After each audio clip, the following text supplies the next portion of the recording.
ولا تجعلوا او تاسو مو جوړوي الله نوم د الله عرضتن نخه لایمانکم د خپل قسمونو د پاره ان تبروا دا چې تاسو نیکیو کې وتتقوا فرهزګاریو کې وتصلحوا او اصلاح وکي بین الناس بما بین د خلقو کې والله الله تعالی سمیع علیم اوریدونکي او پوهه دی. دی آیاتونو کې شلم نمبر حکم بیانېږي د قسم. ولا تجعلوا تاسو مو جوړوي نوم د الله ولا تجعلوا الله تاسو مو ګرځوي نوم د الله عرضتن دا عرضه چې کوم دی دا نخې ته ویل شي هلې بهانې ته ویل شي حجاب او پردې ته ویل شي. روح المعانی اغوی دا آیات عبد الله بن رواحه رضی الله عنه په حق کې نازل شوی دی چې هغه نعمان بن بشیر رضی الله عنه ته د خبرو نه کولو قسم کړی نو الله پاک جل شانه دا آیات نازل کو. نو شان نزول خو دغه شو بعض مفسرین لیکلي دي چې دا د حضرت ابوبکر صدیق رضی الله عنه په حق کې نازل شوی دی. بهر حال آیات چې کوم دی عام وي یو کس باره کې نازل شي حکم عام وي. اصل کې دی آیات کې دا بیانېږي چې تاسو نیکه ته قسمونه مه خورئ. لکه یو سړی وي زما د په الله قسم وي زه به مونځ نه کوم نو دا قسم ټیک نه دی خو د کړی دی اوس په د قسم کړی په الله قسم زه به مونځ نه کوم نو دا قسم خوړل نه دی پکار خو کو چا او خوړو نو دی به بیا دا قسم ماتي قسم به پوره کوي نه. دغه رنګ یو سړی وي چې په الله قسم زه به روژه نه نیسم نو دا صرف د دې باندې د پاره قسم خوړل دی چې زه د روژې نه بچ شم. نو الله پاک فرمایي چې زما دا نوم دا د هیله او د نیکو کارونو د منع کولو د پاره دا هیله او بهانه مو جوړوي.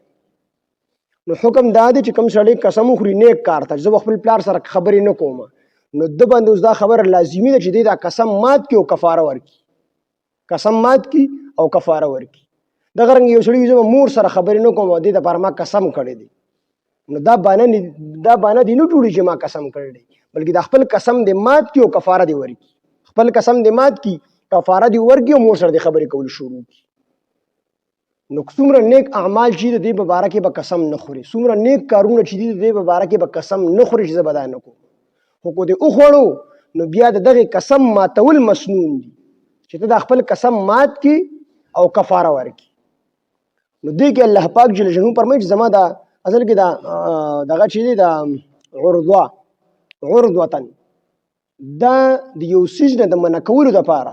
راضي هغې ته ویلی شي چې ته د یو سیز نه منع شي په دې سره. نو الله وی زما دا قسم اړه مه جوړوئ دا هیله بهانه مه جوړوئ د نیکو کارونو نه د منع کولو دپاره.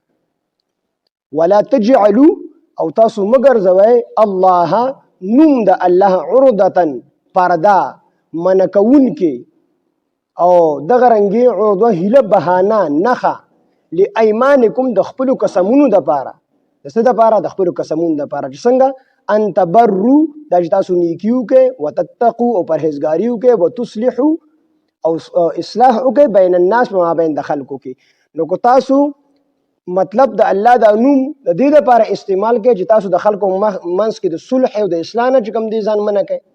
د نیکۍ نه ځان منع کړئ د پرهیزګارۍ نه ځان منع کړئ نو الله وي داسې مه کوئ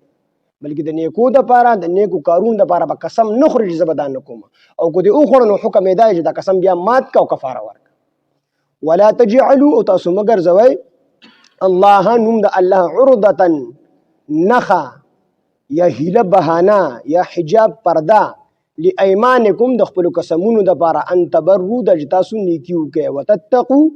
او تاسو پرهیزګاري وکئ وتصلحوا او تاسو اصلاح وکئ بین الناس په مابین د خلکو کې والله الله تعالی سمیع علیم اوریدونکی دی او پوهه دی. داسې چیز دپاره به قسم نه کوي چې هغه نیکي وي چې ته داسې قسم وکړې چې زه به د مور سره خبرې نه کوم زه به د پلار سره نه کوم زه به د ورور سره نه کوم زه به د ملګري سره نه کوم